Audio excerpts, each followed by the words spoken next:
Hi, everybody, and welcome back. We had a little bit of a technical glitch there where my audio was taken away, and that's been happening the last several weeks.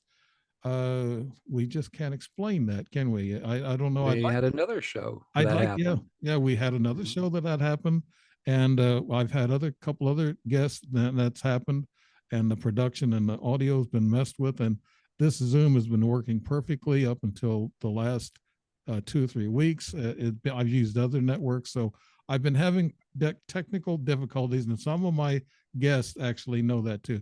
This is Yes. Dave Emmons' show, Strange Reality, and my guest that was talking earlier before we got so rudely taken off is Earl Grey Anderson, and he's the director of this Southern California MUFON. And Earl, we ended up talking about Star Wars Yes. and things of that nature. Go ahead, Yes. talk about Well, it. we were talking about my mom and Yeah, and her and that her story that she told me when I was 5 years old and yeah. returned to a couple of times in my life. That it kind of relates to this David Grush guy, what he's saying about officialdom, working with crash retrieval materials. And uh, anyway, my mom, of course, we were talking earlier. She worked in a deep underground military base, and I imagine it may have been related to this sort of thing that David Grush was talking about. Mm-hmm. It was Howard Hughes, and Howard Hughes was kind of a hands-on guy. Uh, you know that the way he made his fortune was by designing a better drill bit. Uh, and this, I didn't mention this, but I will mention it now. My mom's best friend, she worked for Rand Corporation, and I found out through my own studies and through speaking with people like uh, Richard Sauter, who'd written a few books about deep underground bases, that they used this thing called a subterranean, which melts through rock. That's how, and the Army engineers worked with the Rand Corporation, which back in the 50s was a part of Hughes Aircraft. It was a subsidiary.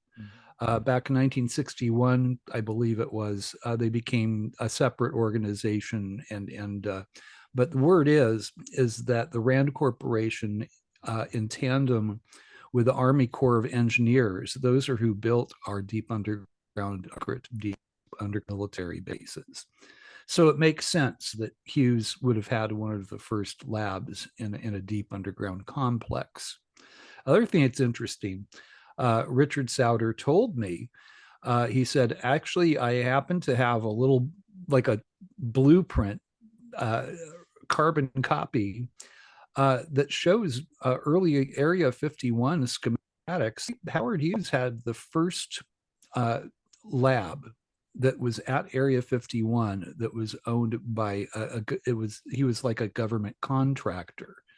Up until then, it was all Lockheed and Kelly Johnson, the guy who started Lockheed, built the U-2 and the SR-71 spy plane and the F-117 uh, stealth bomber. So that all came from Lockheed. They were the guys at Area 51. Now, I don't know if my mom worked at Hughes's complex in the underground of Area 51. I do know that they have one.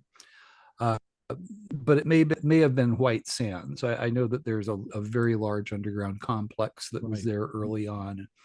And that actually that's where Werner von Braun was stationed, was at White Sands. Mm-hmm. So that might have been the Great American Desert that my mom was talking Isn't about. that where all the German scientists, Operation Paperclip, that's where they Yeah, were all from? Oberth, yeah, Operation Paperclip. Yeah. We got our share of rocket scientists after the war, and so did Russia. Unfortunately, Yeah. they split them. I wish we had gotten them all, but anyway, before officialdom had gone in there and cut us off earlier, Yeah. if that's what was going on, could have been. I mean, I don't think they want this I information out there right we've got a now. 3 week history on this myself. Yeah. It's strange. Yes. This happened to me about a month ago with another show, the Starseed podcast, and we had to redo the whole darn show. The audio at the end of this long show is It just wasn't there. So something weird is going on. This has never happened to me. I've been doing radio and podcasts for almost 8 years now. Well, 2 weeks ago, this So happened to us on another network, you and I. yeah, And I imagine that they track this stuff, and they don't want us to be talking about what David Grush is talking about. You know, he's a whistleblower, and right. they're trying to deal with that. I mean, they want that to go away.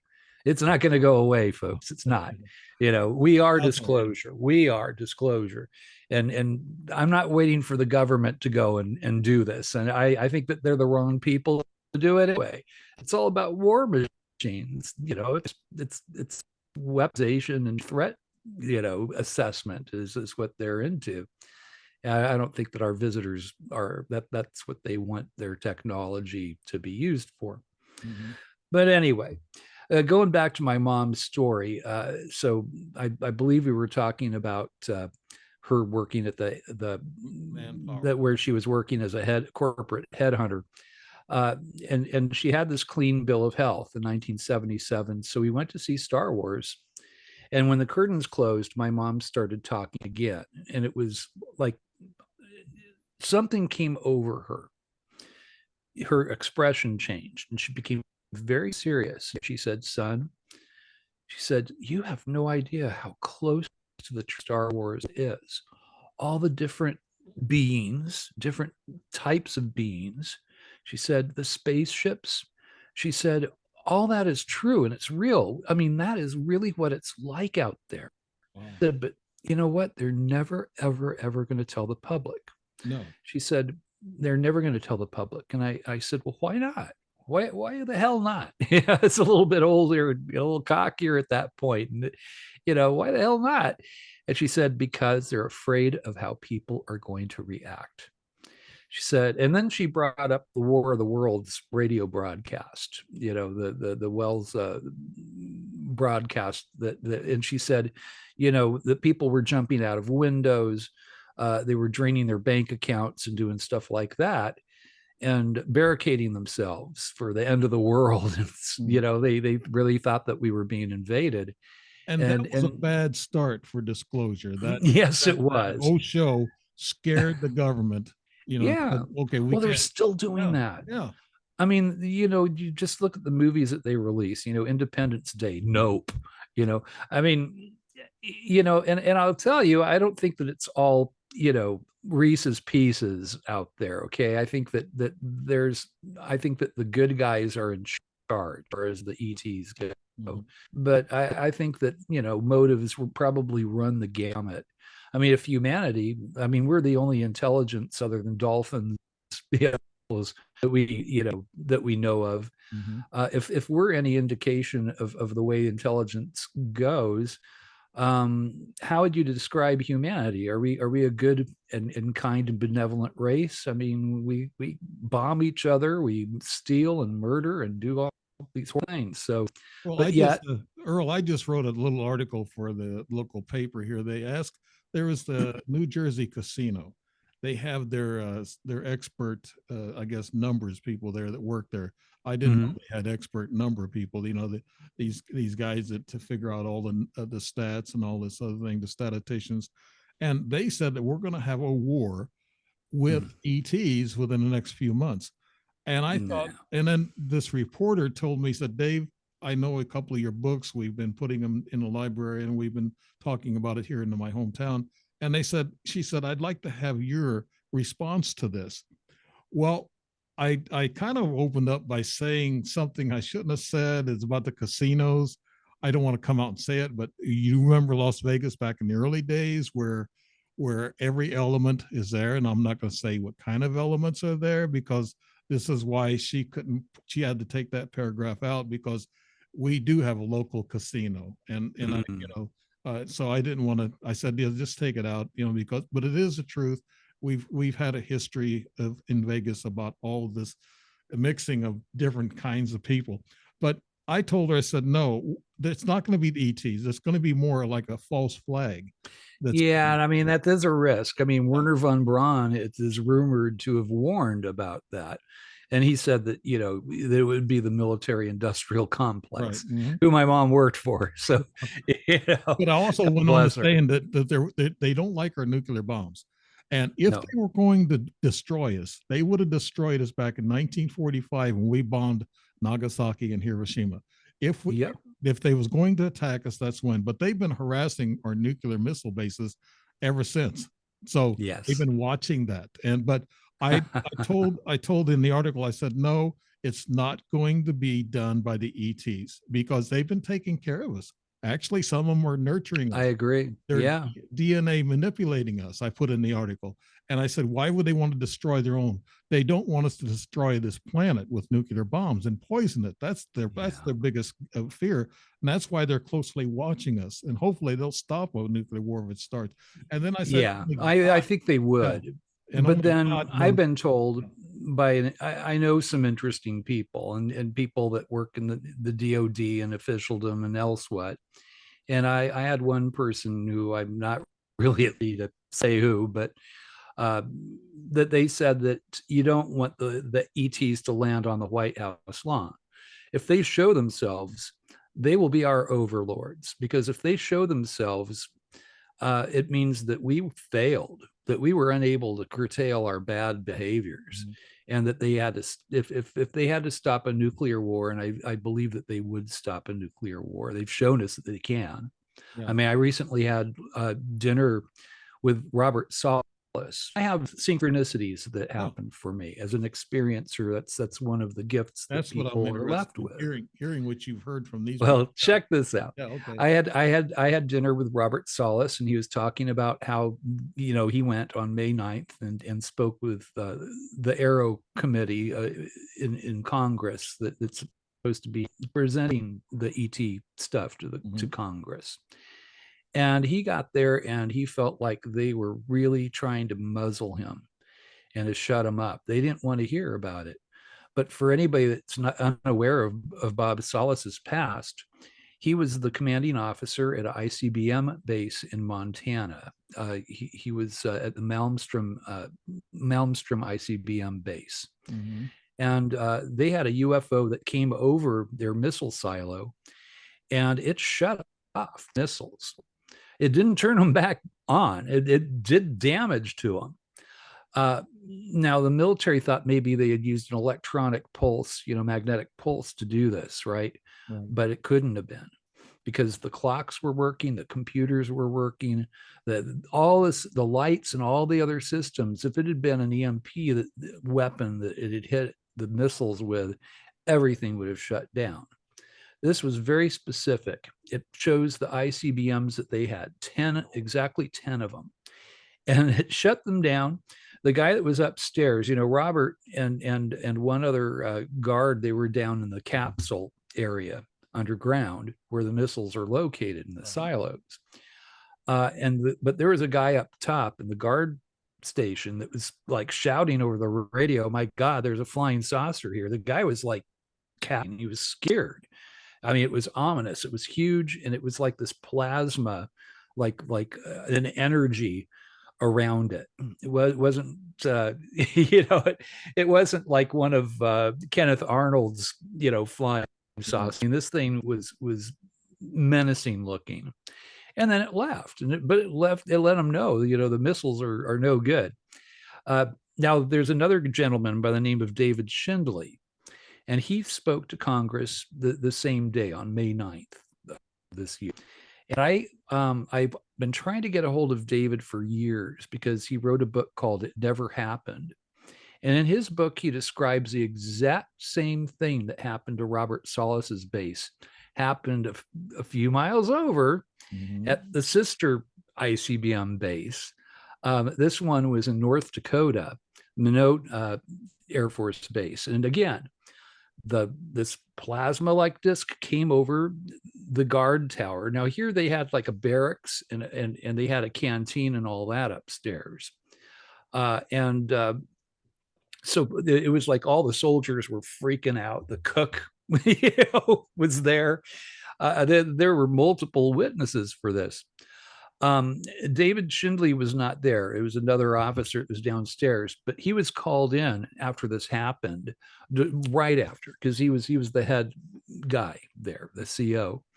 And the same thing, it shut off 10 ICBMs, 1, 2, 3, 4, 5, 6, 7, 8, 9, 10. No good.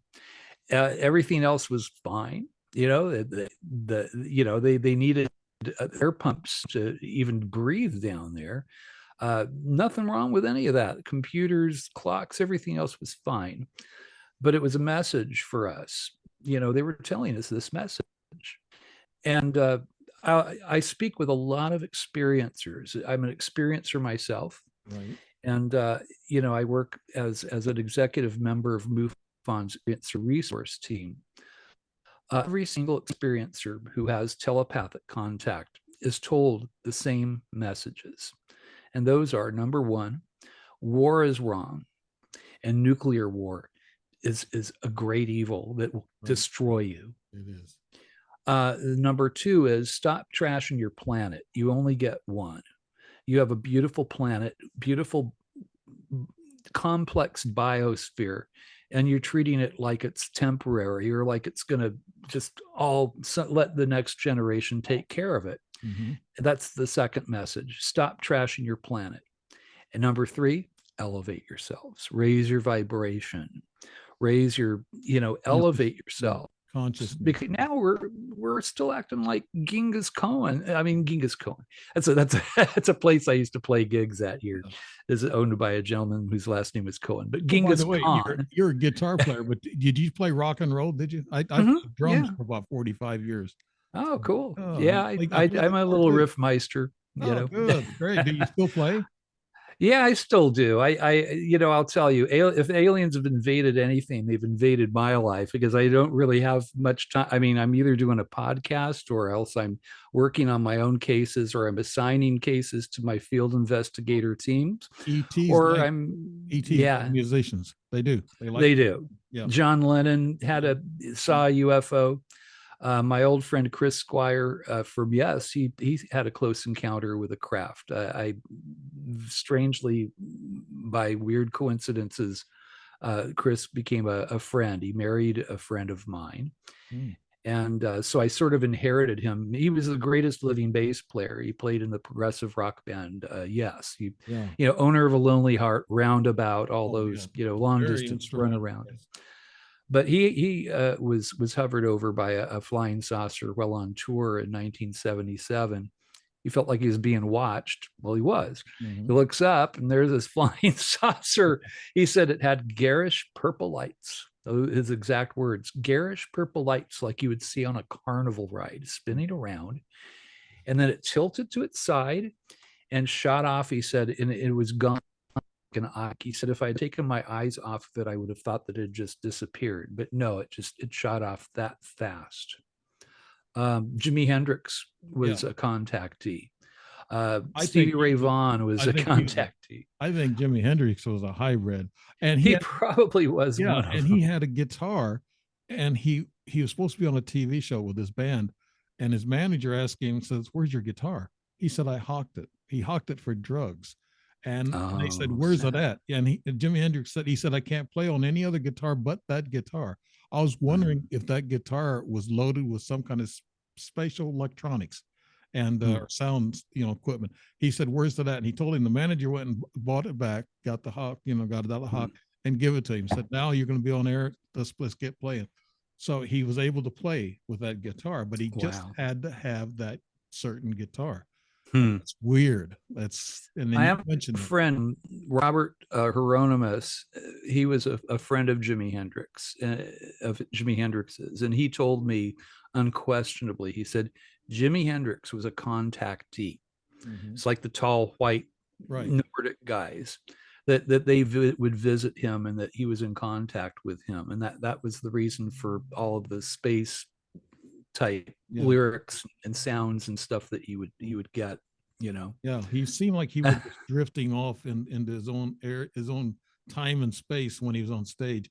But yes, he was very strange, Like John Lennon got this little gift from these little grays. Did That's you what ever? I heard. Yeah, yeah, I heard about that. yeah. Well, according to Yeah, Uri Geller, and yeah, I mean, yeah, it could be true. yeah. I know Uri Geller. I communicate with Hmm. you, and But we know for sure. I mean, I've spoken with I've spoken with May Pang.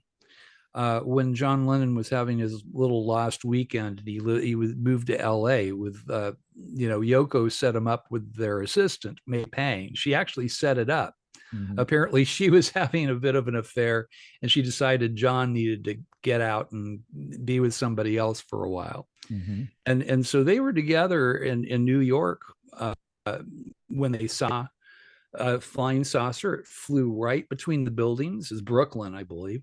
Flew between the buildings, kind of tilted around, and they were on the balcony of their apartment out there in the middle of the city. This thing is just hanging there. May said I could have hit it with a rock. Wow. And John called her out. Okay, John saw it first. And he said, May, come here and tell me if what I'm seeing is what's there. And so she came out to the balcony, and there's a UFO, a flying saucer is just hanging there. Mm. Uh, so they love musicians. Maybe it's because we have to be intuitive.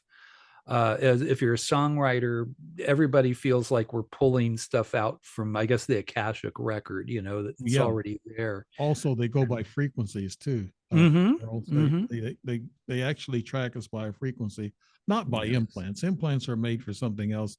Implants Yeah. are made.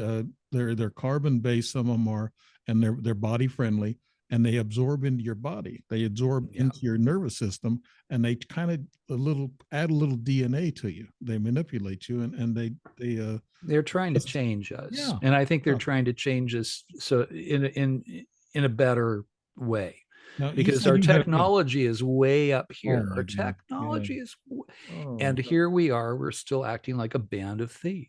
yeah. Now you had an experience now, and I know you were young. You kind of it was kind of mixed in with all your mom's information. You were Sure. 5 or 6 years old, I think, when you started with your experience, and then you had other experiences too. Well, I didn't have an experience until I was an adult. In fact, it was recent. It was 8 years ago. It was after I joined MUFON. My mom, she finally passed away the last time she had cancer. This was 1999. I was hoping that she would give me a little more information. She didn't. I mean, she was working. She was still working in the aerospace stuff, even when she was sick. Wow. She would work out of home. The phone would ring, and it would be, it'd be one of these companies. Uh, but I told her, I said, I think that we should get a lawyer, and we should go after the government. We should sue them because they did not protect you. Uh, it wasn't worth anything for you to be irradiated. And here you are, you're dying of cancer. And I was just really, I loved my mom so Yeah. much. And I was heartbroken, and I was angry because Yeah. they didn't really compensate her. Like, I mean, we were not rich. Now, where I saw my mom's, that her mad money, I guess, Mhm. where it manifested is that she every single year she would get a flat in an apartment in England, in London, Mhm. and she would live there for. She was in London for summers. Are you saying Uh, Howard Hughes was a tight butt?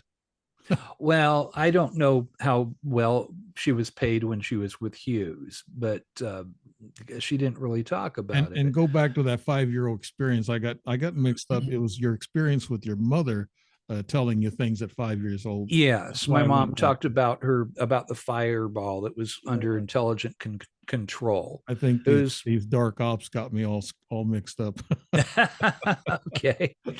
But what happened with me, okay, now when my mom passed away, by the way, she said, son, I would never sue my government. She says, I'm a patriotic American. I love my country. I knew there were risks involved in what I was doing. She said, and I would do it all over again because I did it for my country. Right. And that was it. She would, and I, I know that people later on, they went, people that had been hurt by the fire pits at Area 51 went and sued during the Clinton administration. They won the lawsuit. But my mom wasn't was not willing to do that.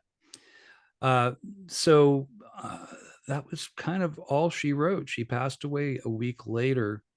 And I knew that as long as my mom was alive, there was always a chance that she would tell me more. Yeah. But as soon as my mom was gone, that chance was gone. Wasn't any deathbed confessions or anything? No, and I really wished that there had been, but she just didn't go there. She just what she told me, she reaffirmed that she had worked in an underground base. And I actually tricked. Well, I just I don't know what I was thinking. A friend of mine, his name's Ken, a skeptical guy, and he I don't believe it unless I can see it. Right, hard science guy. Right. And I think that he even got skeptics, the Skeptic Journal, the magazine and stuff. Right. Mm-hmm. And I told him, my mom's story way back, 1990s, and he didn't believe me. So he came over to visit, and I said, you know what? Let's ask my mom, right? I think Ken may be the only person out there that's heard this other than me. Yeah. He's still out there. He's still a skeptic too. But I took him to my mom's, she had a hospital bed in the middle in the living room at that point. And I just came out and I said, Mom, Ken thinks I'm lying. I told him that you worked in a deep little city under the desert. Would you just let him know that I'm not telling tall tales? And she pulled her reading glasses down her nose, and she looked at him and she said, well, yes, I did. She said, how do you think that we hide our secrets? We hide them underground. That's where, our enemies can't see what we're doing. Right. That's the only way that we can keep things secure. So yes, I did work in an underground facility. Earl was not lying to you. There you go. So I mean, I may get Ken someday. I don't know if he's even willing to do it, because I don't think he likes the UFO thing very much. Although if disclosure happens, he's going to have to accept it, I guess. Do you think more people are accepting it now since they're trickling? Yes. They're dropping. Yes. I'm kind of guessing it went from maybe 30% now to maybe 50%. Oh yeah. Right now, apparently they did a poll, and it was like 52% of Americans believe that aliens are that UFOs are real and that ETs are here. Okay. That's a big number. Now, your experience, like you said 8 years ago, what happened to you then? Well, okay. After my mom died, that was the end of getting anything from my mom, And I started reading UFO books again. And I hadn't been reading them since I had been in grammar school. I would watch a show once in a while or something. And I honestly, it was a big question mark for me.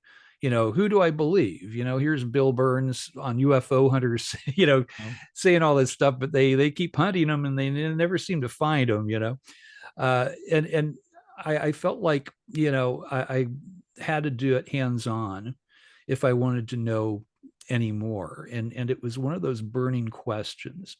A lot of my all of my energy used to go into my songwriting and trying to, I was more or less beating my head against the music industry here in Los Angeles.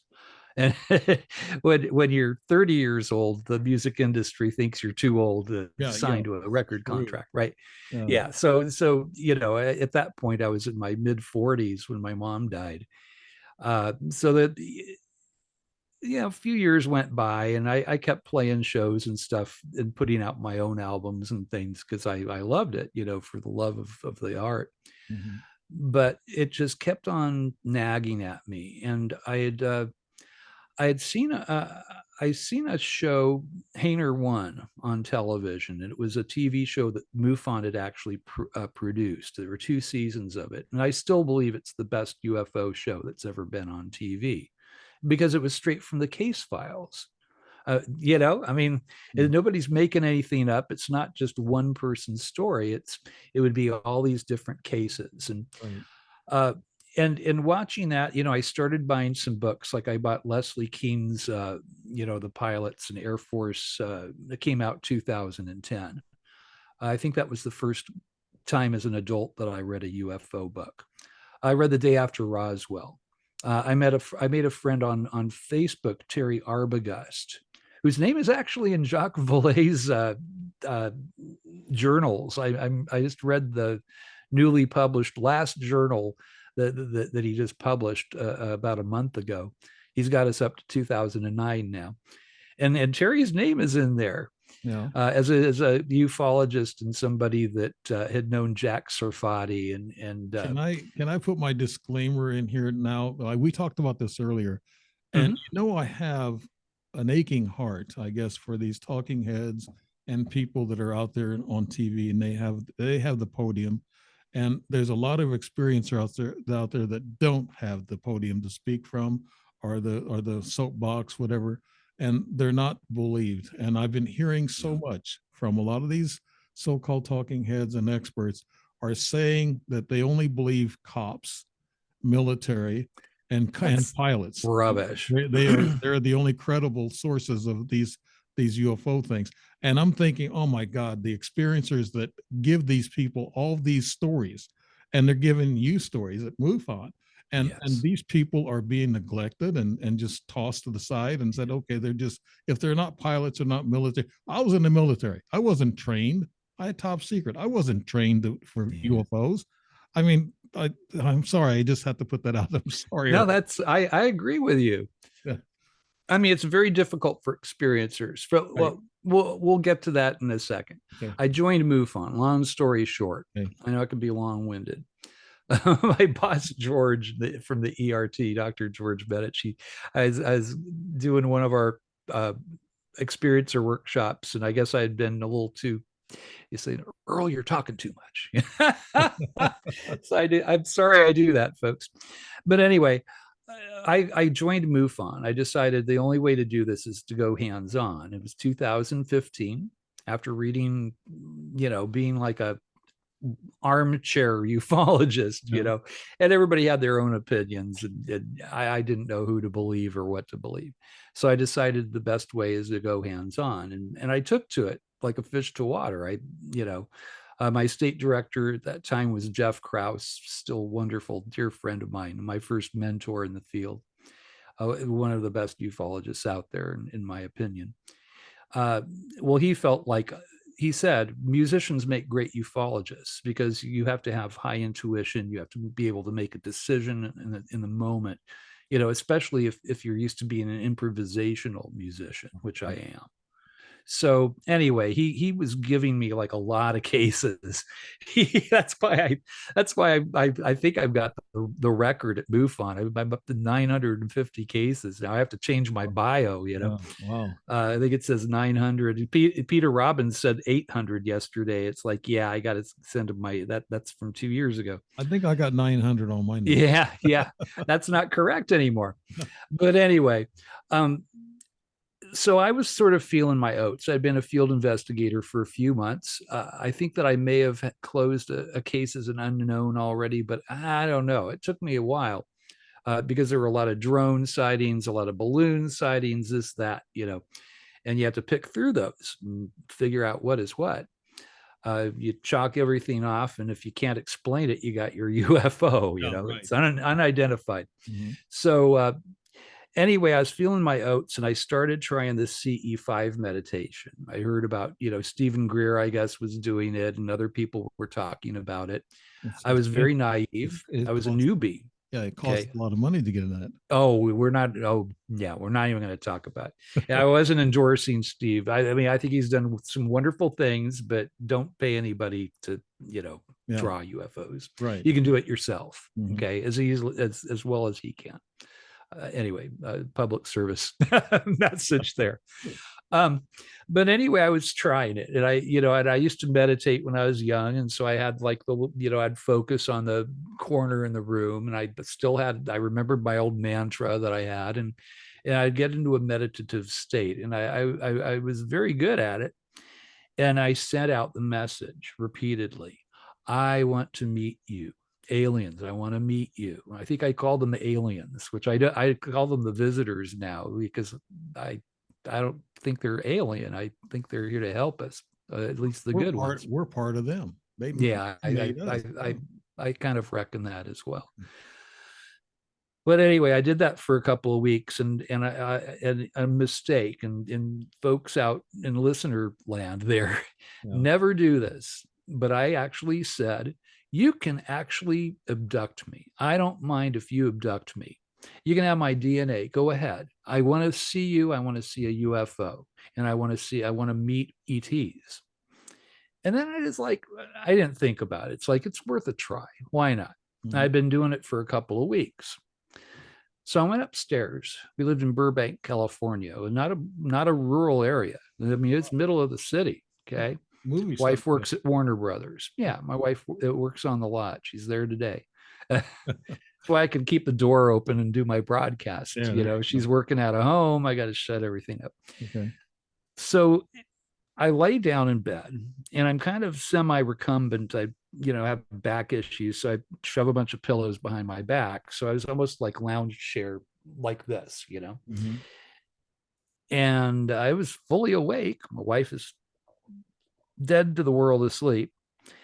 Our room started flooding with this weird light. It had this blue tinge to it, or at least it made me think of the color blue.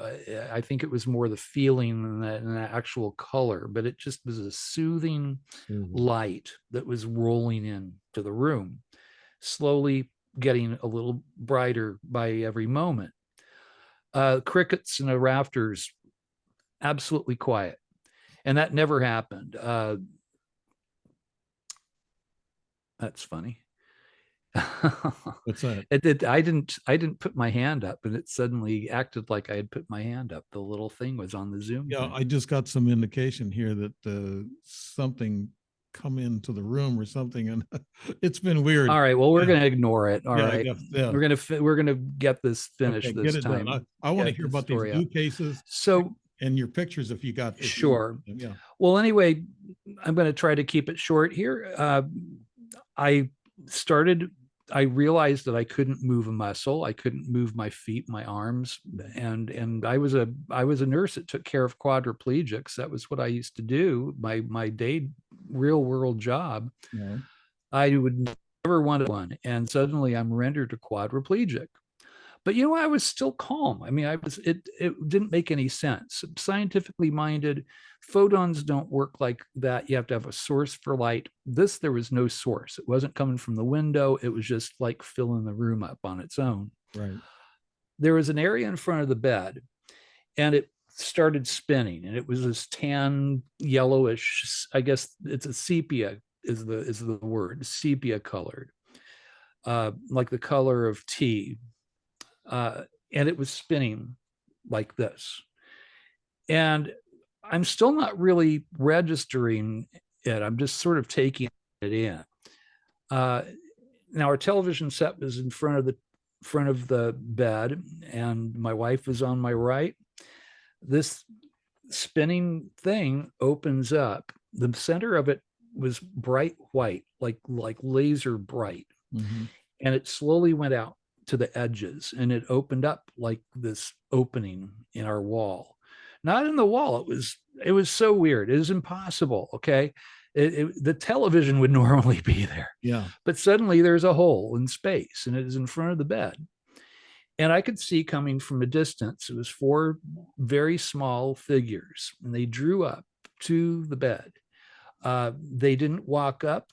It was as though they were on a rug and were being pulled up to where I was. And there was something tall standing off to the side. And I think of it as like a sentinel or a guard. I couldn't see any features on him because he was close up, like right there. Mm-hmm. And these were being drawn up, and it was very bright around them. I didn't see any objects around them. It was very strange. It was just bright light around them. And they drew up to the bed, and they were the little guys with the black eyes, 4 foot tall. It looked frail. It looked like if I could have grabbed them, I could have hurt them, Mm-hmm. And that's, I'm sure, why they, disable everybody when they have an experience,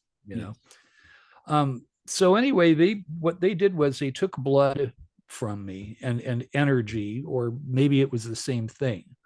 At first, I remembered I told them they could have DNA or whatever, So I wasn't real worried, but I was thinking that this tall creature was going to communicate with me. I'd read enough books. I think I'd read Bud Hopkins at that point, and oftentimes there will be the tall ET that will communicate with you and give you a calming message. Not for me. I guess I got the surgical teamers. They were not talking. Yeah. And they were very methodical. It was like everybody was moving in a chord, almost like choreographed. Uh, and I could feel them, like their skin was soft, almost like marshmallowy or something. Uh, anyway, I'm getting scared because they're taking blood, and I'm getting weaker and weaker. And I started to think they're going to drain me. I'm going to be like one of those cows they find, desiccated. And then I was really, really afraid.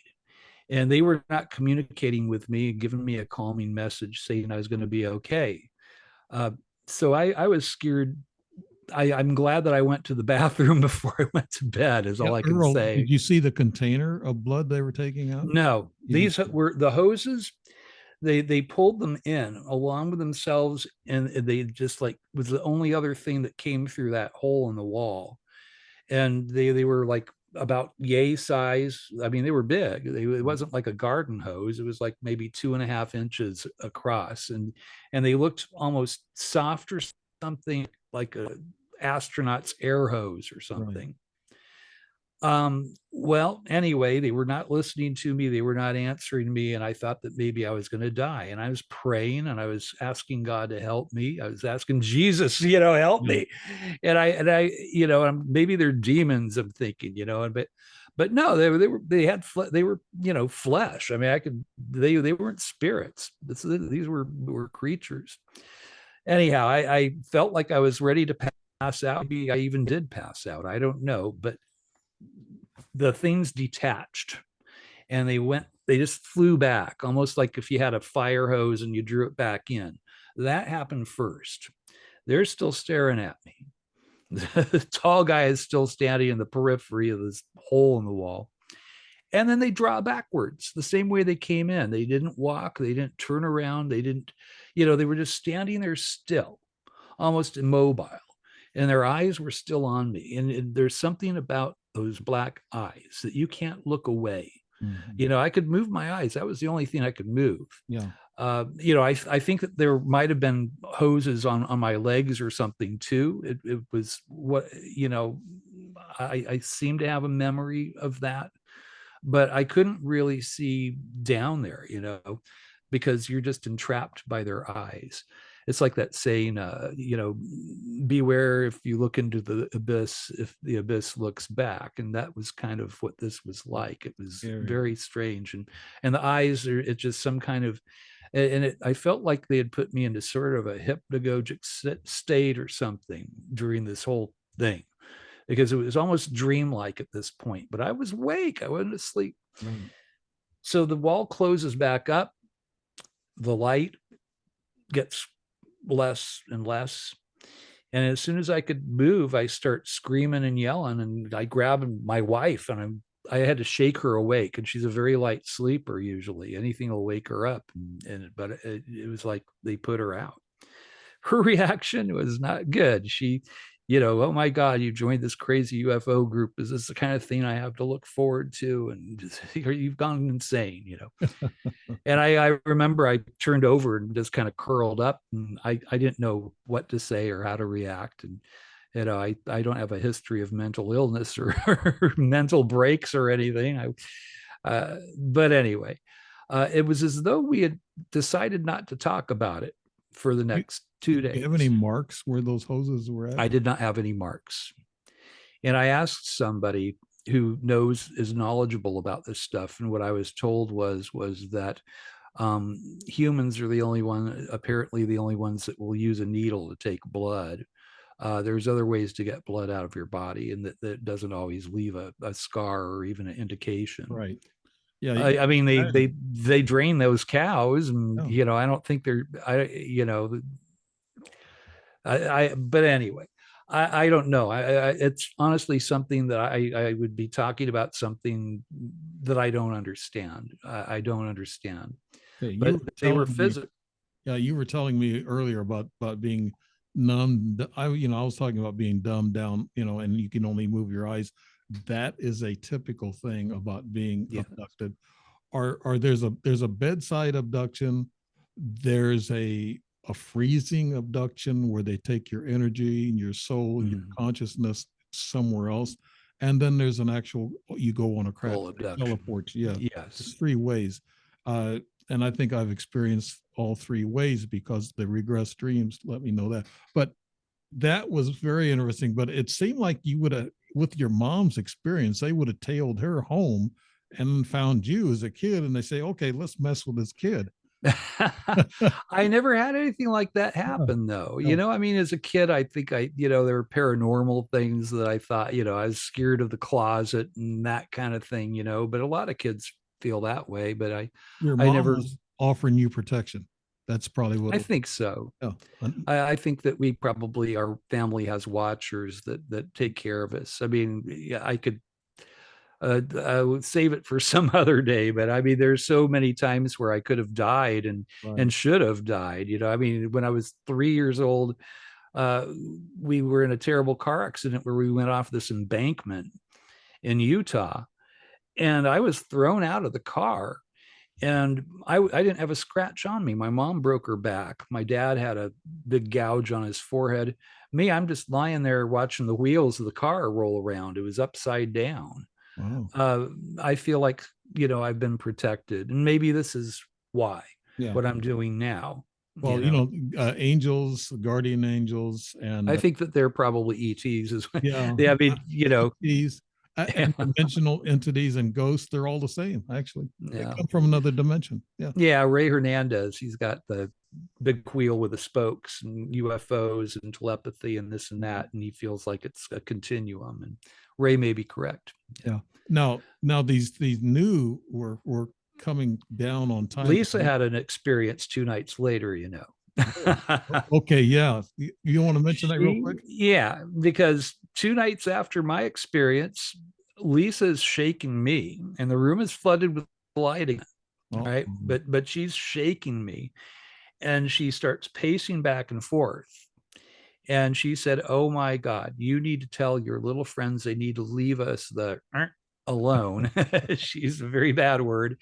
She said, "I didn't sign up for this," you know, oh, and again, though she didn't say anything about the next day. It was almost as though we had made a pact that we weren't going to talk about it. It's so weird. yeah, it And is. 2 nights later, we both wake up. This time, our room is filled with light, but it's also coming through the blinds, the Venetian blinds. It's coming from outside as well. But the room was already illuminated and there wasn't a light on in there. We ran it over to the window. We brought up the Venetian blinds, and there was something over our house, and it was like a spotlight coming down. Um, and there, you could, if it was a helicopter, I mean, this happened in Burbank. And I did see neighbors' porch lights going on. Nobody said anything. I mean, we were close to our next door neighbors, and nobody, I mean, they didn't mention, "Hey, what was that over your house?" Or what was going on at 3 a.m., Yeah. uh, yeah, it's, but our visitors can control what people remember, control what people see. They use screen memories. Yes. People will recall 4 foot tall owls with big eyes, and there's no such thing. We you don't know know what's real or not. I mean, it's kind of like yeah. nobody really knows or has all the Mm-mm. answers. And a lot of people ask me, "Do you have the answers?" No, I don't. If I'd say yes, I got the answers, then they'd say you're nuts. You don't have. Yeah, We don't.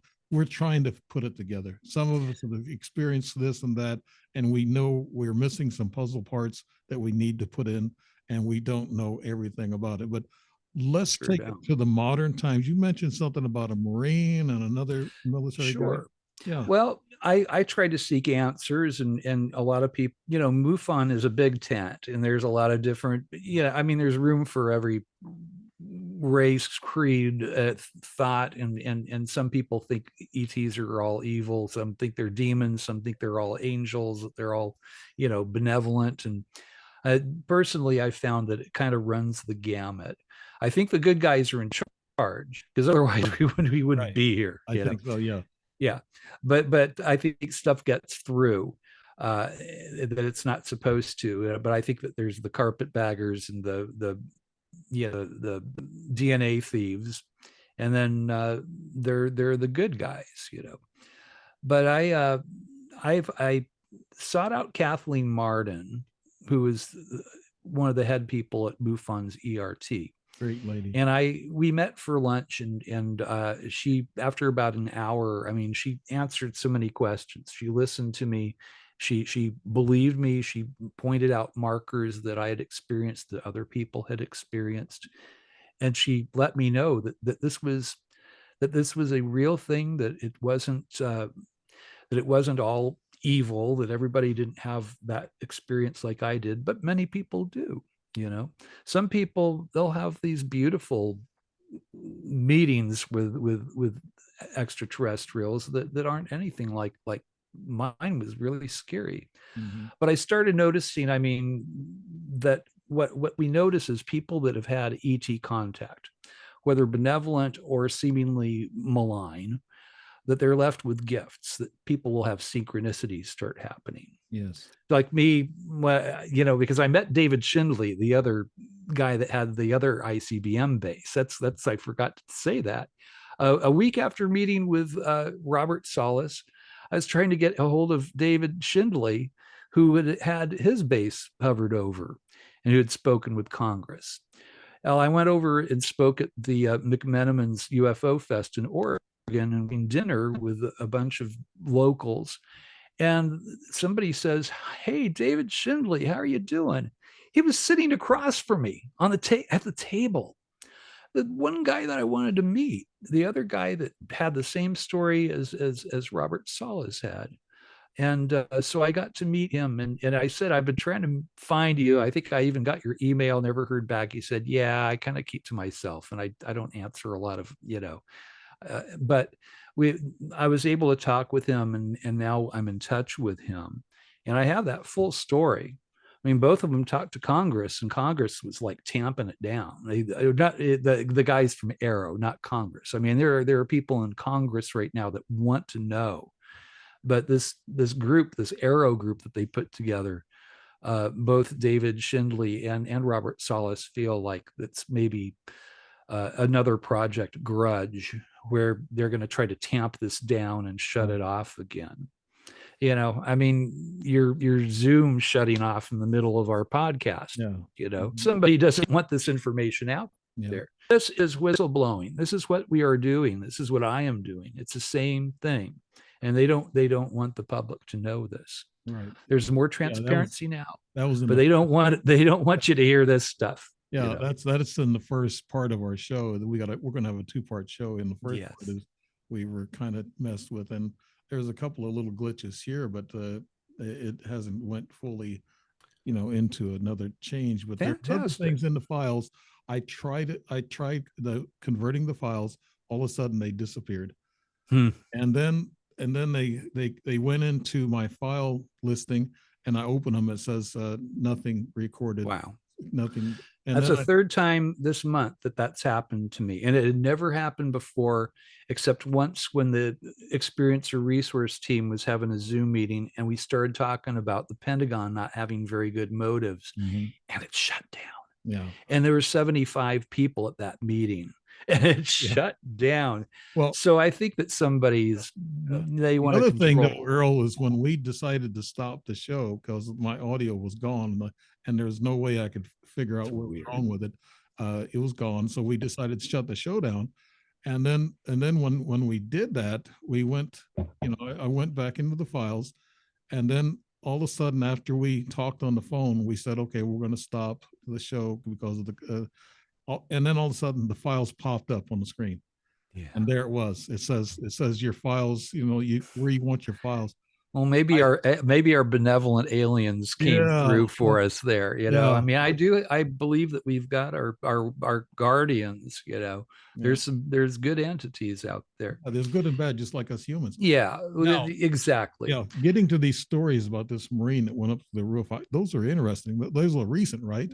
Yes, we were. Well, one is recent and one is from the like 1968, but they're all relevant. Yeah. Okay, and we can see patterns.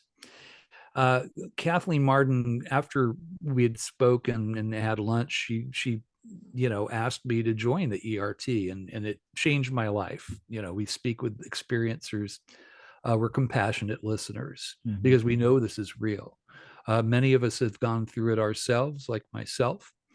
And so I hear a lot of stories from people and a lot of emotional stories, sometimes tears. Mm-hmm. This one gentleman, and I never tell people's names. I never will give a person the information where you could figure out where somebody lived or anything like that, because there is a stigma with abductions and visitations. It's still a stigma. Right. Congress doesn't want to hear about it right now. Yeah. They're shutting that is the one subject they will not talk about with Congress. Mm-hmm. But this one gentleman, he put in a MUFON report, and I spoke with him. He was in the Marines back in 1968. This guy was on. It was his leave. He was his weekend, right? So he had gone to a party, and somebody started playing with a Ouija board, and he was a Christian, and he decided to leave. He said, "No, I'm not going to mess with that. It goes against my belief system." And so he went back out to his car. This guy was he is kind of a motorhead. He had a big muscle. I forget if it was a Ford Galaxy or 500, but something like that. So he's driving back home to the barracks, uh, leaving this party, when he sees this bright light off to the side in his windshield. Uh, the light, after he saw the light, there is Tesla coil like electricity running through his dashboard. This was this guy's baby. Is he would polish this car. He loved that car. So he stops that. Well, he was going to stop the car, and then the car stopped itself. And so he was very upset and agitated. So he gets out, he pops the hood, he's looking around there with a flashlight, and there's nothing wrong. It's like there's no reason for the car. I mean, the wiring was all fine. It wasn't the electrical system. So that the guy hears this voice. It was a subsonic voice, but he heard it in his head that said, "You are very tired and you need to go to your barracks now." Like it ordered him. So he gets back in the car starts right up.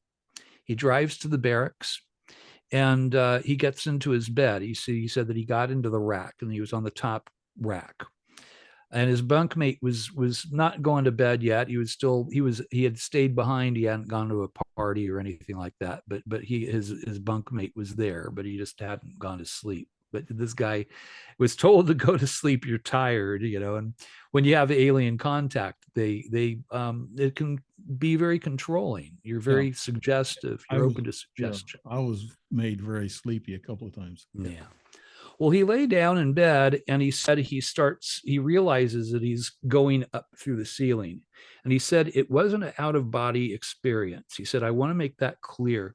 He said, I could feel on my flesh going through the rafters. I could feel going. I went right through somehow the roof of the barracks. And he's looking down, and he can see Earth below. I mean, they took him up into low Earth orbit. Somehow he was able to breathe. I guess they cocooned him with, I think that they can create a little cocoon where their physics works. That's why, the crickets become quiet. You can't hear external sounds when there's a visitation or an abduction. They call it the Oz effect because it's magical. It's like the Wizard of Oz. It's so strange. So he sees a craft. He sees it's a flying saucer. It looks like what's behind you, right now, Yeah. right? Is that real? Yeah. So anyway, they bring him into this thing, and he's in this room, and he said that it had like the the door would go almost like Star Trek, where it just zzz, Mhm. zip like that. You know, Yeah. he could not move, but he was. They stood him up like a statue, and they were these two very tall gray creatures with the black eyes like mine, but he got the tall guys, and they are communicating with him. And what they were saying to him was almost, it was threatening, is what it was. They were trying to get a reaction. I remember this guy as a seasoned soldier. He'd been to Vietnam, Yeah. uh, Yeah. I you read know, about it. Yeah. and I don't know if he had been to Vietnam yet. That Yes. may have been after. I think that because he was still. I think that this was Camp Pendleton where he was at. Anyway, I'd have to look at his chart. It's been a couple of years since I got his case.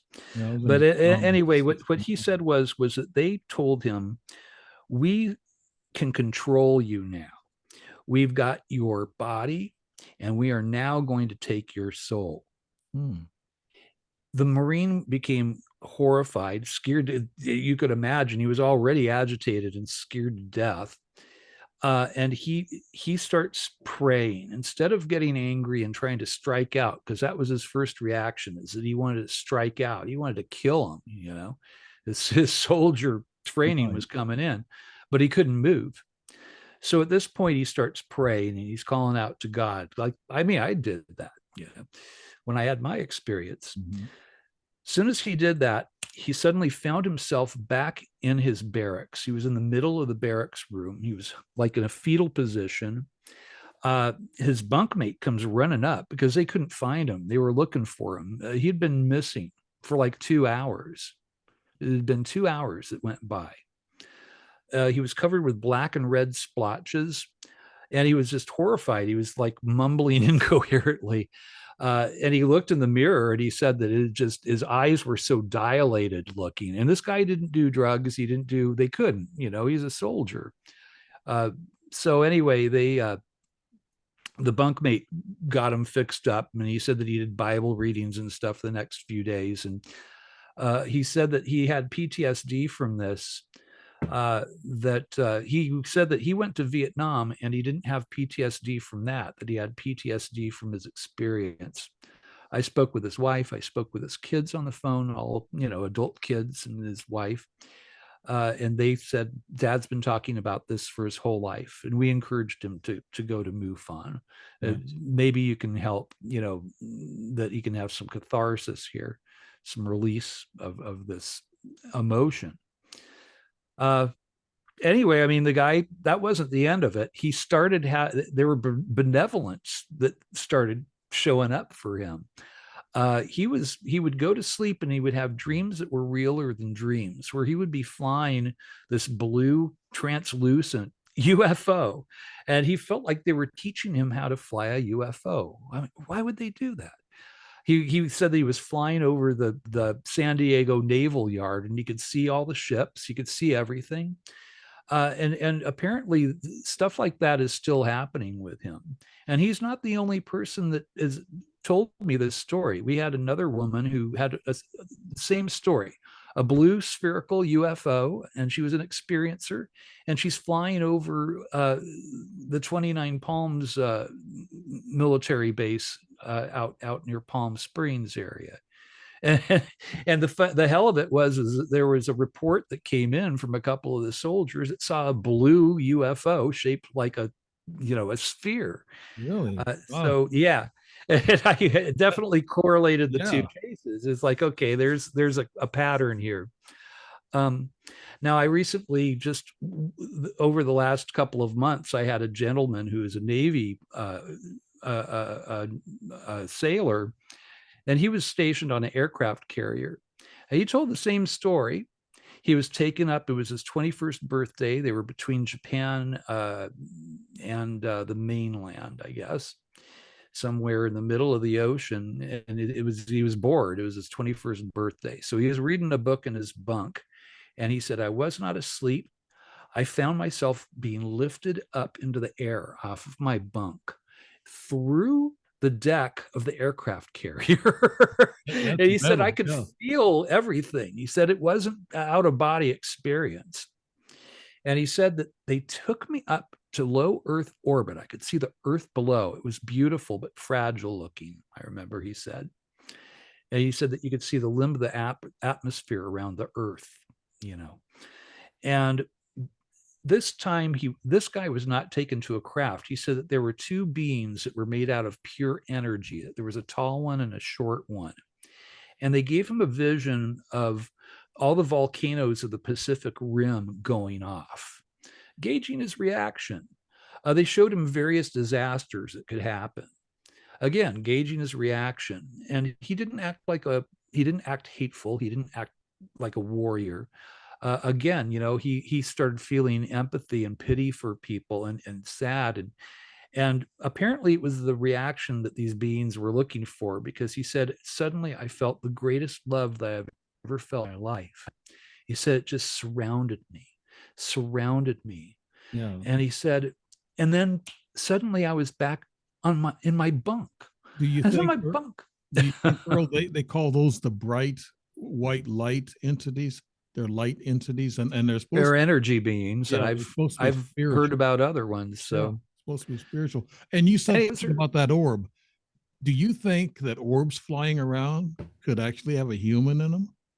well, I don't think that we don't like the word orb at MUFON because Yeah. it's too of an ethereal. It can mean different things. I mean, I don't think that. I mean, I had a commercial pilot who was camping with his family in East Catalina Island that saw a 300-foot golden sphere come out of the ocean, do like a crosswise dance, resubmerged. He called his wife and brother-in-law out, and then it comes back out again, and then it shoots out of the atmosphere. Now that's not an orb. That's not one of these little, You're you right. know, Obi-Wan Kenobi Yeah, or that's Glenda yeah, the Good Witch coming through Oz, you know. But then other people will see like metallic spheres. I've had people whose cars have been chased by those. One person saw this thing barreling down the 101 freeway going towards Los Angeles. They were headed towards Ventura, mhm. and it changed lanes and changed its direction. And suddenly it was going the opposite way, pacing their car in front of the windshield. I spoke with the husband and the wife that watched this happen. They thought that they could be killed. It was this big metal ball, like if you took a BB and expanded it into this big giant Yeah. thing, and then it got behind them and it followed them. And that's not the same thing as the little, orbs that people in supernatural and stuff will talk about. So I think, MUFON likes it to be very specific and use Yeah. specific language, scientific language, if we Yeah. can manage that. The orb chasers, they always make fun of those orb chasers in the sky. They could be satellites, they could be distant aircraft. Yeah. I don't look I, I don't look at those kind of orbs myself either, unless they're right in my face. And then I think, oh my goodness, something's going yeah, on. But California has the most UFO sightings in the country, right? that's right. And that We had keeps you pretty 8 last busy, right? month. That keeps you busy, right, Earl? Keeps me very, very busy. Wow. Thankfully, I have a wonderful field investigator team.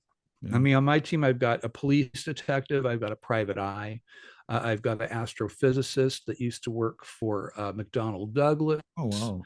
I've got my assistant state director used to run the MUFON office when it was here in Irvine, California, or she helped Marquetta, who was the main office person, run it. But she was always there, helping with everything. And she used to take all the phone calls, and she heard everybody's UFO stories because they would try to call the main office. Mhm. So I definitely have an amazing team that I, That's divvy the great. cases out to.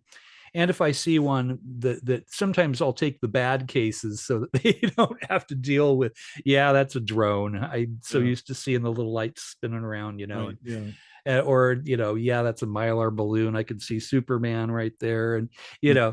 so but sometimes I'll get a case where I feel like it'll call to me, and I've had cases where people have been healed by ETs I've and heard that people. too. Yes. Yeah. And It's the we're most kind of, rewarding thing in the yeah, world.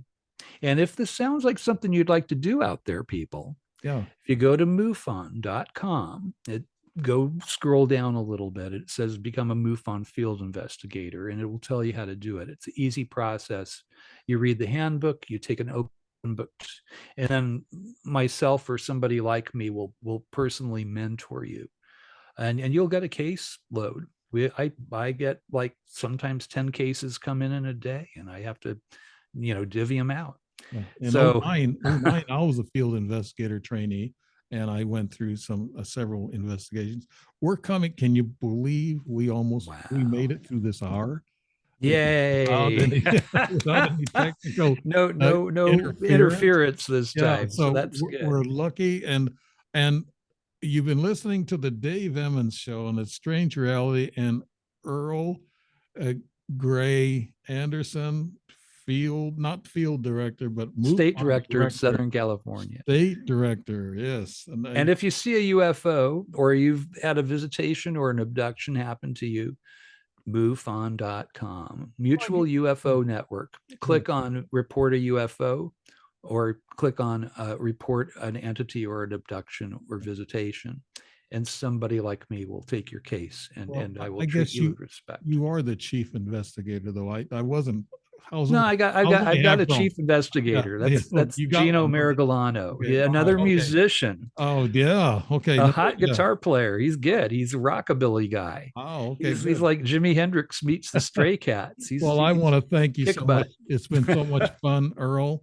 Thank you. Earl Grey, thank you. And look for his book. You tell us about your book. It'll be the Gray Files. It should come out later this year. So okay.